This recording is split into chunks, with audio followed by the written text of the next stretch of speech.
पुराने बगदाद में एक दरवेश रहता था जिसका नाम बाबा फरीद था।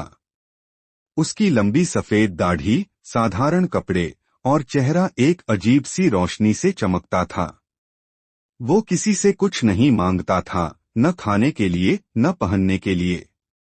लोग हैरान थे कि वो कैसे जीता है, क्योंकि वो कभी बाजार में खाना खरीदते नहीं देखा गया। एक अमीर व्यापारी जो हमेशा अपनी दौलत पर घमंड करता था, बाबा फरीद को देखकर हंसता और कहता, क्या तुम्हें लगता है कि सिर्फ अल्लाह से मांगने से पेट भर जाएगा? बाबा फरीद ने मुस्कुराकर कहा, जो दिल से मांगता है अल्लाह उसे कभी खाली हाथ नहीं छोड़ता। व्यापारी ने चुनौती दी, अगर सच में ऐसा है तो मैं देखूंगा कि तुम कब तक बिना किसी इंसान की मदद के जिंदा रह सकते हो। लेकिन उसे नहीं पता था कि इस दरवेश का भरोसा किस हद तक मजबूत है।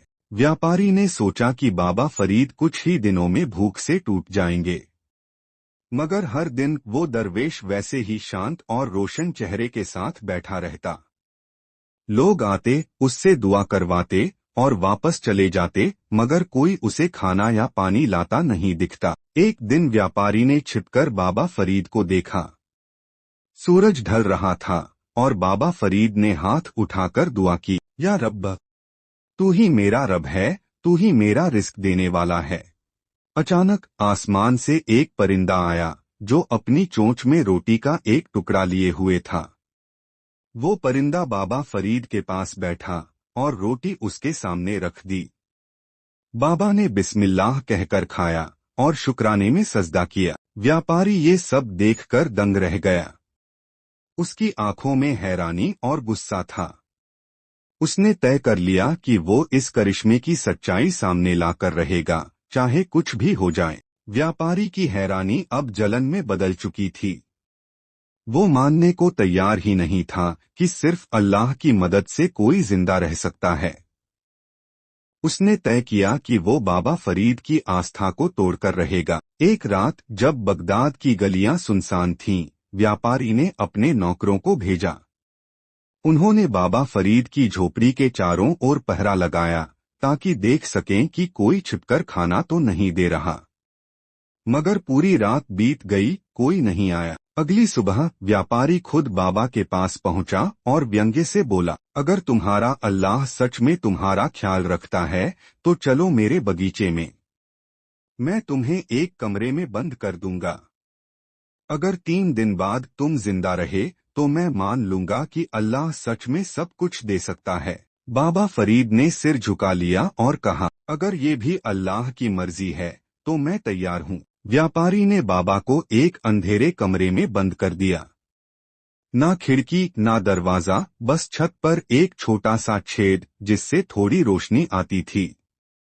उसने ताला लगाकर ऐलान किया, 3 दिन बाद सच का फैसला होगा। पूरे बगदाद में ये खबर आग की तरह फैल गई।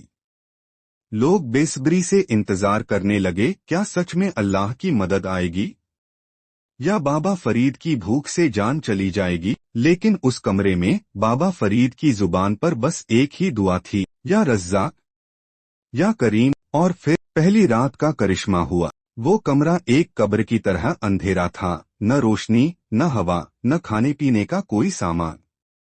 मगर बाबा फरीद की जुबान पर अल्लाह का जिक्र थमा नहीं। वो सिर झुकाए, तस्बीह के दाने फेरते हुए सिर्फ अपने रब से बात कर रहे थे। आधी रात का वक्त था जब अचानक कमरे में हल्की सी रोशनी फैली। वो चांदनी नहीं थी, बल्कि एक नर्म सुनहरी रोशनी थी। बाबा ने धीरे से आंखें खोलीं तो देखा, एक सुनहरा परिंदा छत के छोटे छेद से अंदर आया था। उसकी चोंच में ताजा रोटी का टुकड़ा था। बाबा फरीद की आंखों से आंसू बह निकले। उन्होंने बिस्मिल्लाह कहकर रोटी खाई और सजदे में गिर गए। उनके चेहरे पर एक ऐसी तसल्ली थी जो सिर्फ अल्लाह पर यकीन करने वालों के हिस्से में आती है। अगली रात फिर वही परिंदा आया। इस बार उसकी चोंच में खजूर थीं। बाबा ने शुक्र अदा करते हुए खजूर खाई और रात भर इबादत में लगे रहे। तीसरे दिन बगदाद में हलचल मच गई। लोग बेचैनी से सोच रहे थे कि बाबा फरीद जिंदा हैं या नहीं। व्यापारी पूरी तरह आश्वस्त था कि बाबा भूख से मर चुके होंगे। तीसरी रात वो परिंदा आखिरी बार आया। उसने बाबा की हथेली पर रोटी रखी और जैसे मुस्कुराते हुए उड़ गया, जैसे उसकी ड्यूटी पूरी हो चुकी थी। सुबह होते ही व्यापारी अपने नौकरों के साथ कमरे का ताला खोलने पहुंचा। उसने जैसे ही दरवाजा खोला, वो देखता रह गया। बाबा फरीद कमरे के बीचों बीच बैठे थे। उनके चेहरे पर रोशनी और आंखों में सुकून था। अल्लाहू अकबर! ये आवाज वहां खड़े लोगों के दिलों से निकलकर फिजाओं में गूंजने लगी। मगर व्यापारी के घमंड की दीवार अभी पूरी नहीं गिरी थी। उसके सवाल अब भी बाकी थे। व्यापारी की आंखें फटी रह गईं। उसने सोचा था कि बाबा फरीद की मौत हो चुकी होगी, मगर वो तो पहले से भी ज्यादा तंदुरुस्त और शांत नजर आ रहे थे। उनका चेहरा ऐसे चमक रहा था जैसे उन्होंने दुनिया की सबसे बड़ी दौलत हासिल कर ली हो। गुस्से और हैरानी के साथ व्यापारी चिल्लाया, यह कैसे मुमकिन है? मैंने कमरे पर पहरा लगाया था। कोई अंदर नहीं जा सकता था। फिर तुमने 3 दिन तक क्या खाया? बाबा फरीद हल्की मुस्कान के साथ बोले, जब अल्लाह अपने बंदे की मदद करने पर आता है तो न ताले मायने रखते हैं, न पहरेदार।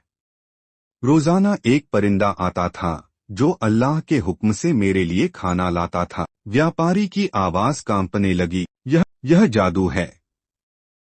कोई तुम्हें चुपके से खाना देता होगा। मैं इसे नहीं मान सकता। तभी एक बूढ़ी औरत जो ये सब देख रही थी आगे बढ़ी और कहा, बेटा, तू अपनी आंखों से करिश्मा देख रहा है, फिर भी भरोसा नहीं कर पा रहा। जो अल्लाह पूरे जहान को पाल सकता है, क्या वो अपने एक वली के लिए परिंदा नहीं भेज सकता? व्यापारी की सांसें तेज हो गईं। उसका दिमाग मानने को तैयार नहीं था, मगर उसका दिल धीरे धीरे, उसके घुटने कांपने लगे। वो जमीन पर गिर पड़ा और फूट फूट कर रोने लगा। बाबा, मुझे माफ कर दो। मैंने अल्लाह की कुदरत को ठुकराया। मुझे बताइए, मैं भी अल्लाह पर ऐसा भरोसा कैसे कर सकता हूँ? बाबा फरीद ने प्यार भरी नजरों से उसे देखा और कहा, अल्लाह पर भरोसा करने के लिए सबसे पहले अपने घमंड को छोड़ना पड़ता है। जब इंसान खुद को छोटा मान लेता है, तभी उसे रब की बड़ाई समझ में आती है। व्यापारी की आंखों से आंसू रुक ही नहीं रहे थे। मगर उसकी परीक्षा अभी पूरी नहीं हुई थी। अल्लाह की एक और निशानी उसे बदलने वाली थी। व्यापारी के आंसू उसके चेहरे पर बहने लगे। जो आदमी अपनी दौलत और ताकत के घमंड में डूबा था, वो आज एक दरवेश के आगे बिखर चुका था। उसने बाबा फरीद के पैरों में सिर रख दिया और रोते हुए कहा, बाबा, मैंने पूरी जिंदगी सोचा कि इंसान को खुद अपनी रोजी बनानी पड़ती है। मुझे यकीन ही नहीं था कि सिर्फ अल्लाह से मांगने से सब कुछ मिल सकता है। मैं अपनी नादानी पर शर्मिंदा हूँ। बाबा फरीद ने प्यार से उसके सिर पर हाथ रखा और नरमी से बोले, अल्लाह के दरवाजे पर देर है, अंधेरा नहीं। जो सच्चे दिल से तौबा करता है, अल्लाह उसकी झोली रहमत से भर देता है। व्यापारी जमीन पर बैठकर हिचकियां ले लेकर तौबा करने लगा। उसकी सिसकियां सुनकर वहां खड़े लोग भी रोने लगे। वो जो कल तक लोगों को हिकारत से देखता था, आज खुद अल्लाह की रहमत का तलबगार बन गया। उसी पल बगदाद के आसमान पर काले बादल छा गए। लोग हैरान होकर ऊपर देखने लगे। कुछ ही देर में मूसलाधार बारिश शुरू हो गई, वो पहली बारिश जो महीनों के अकाल के बाद आई थी। लोग खुशी से नाचने लगे।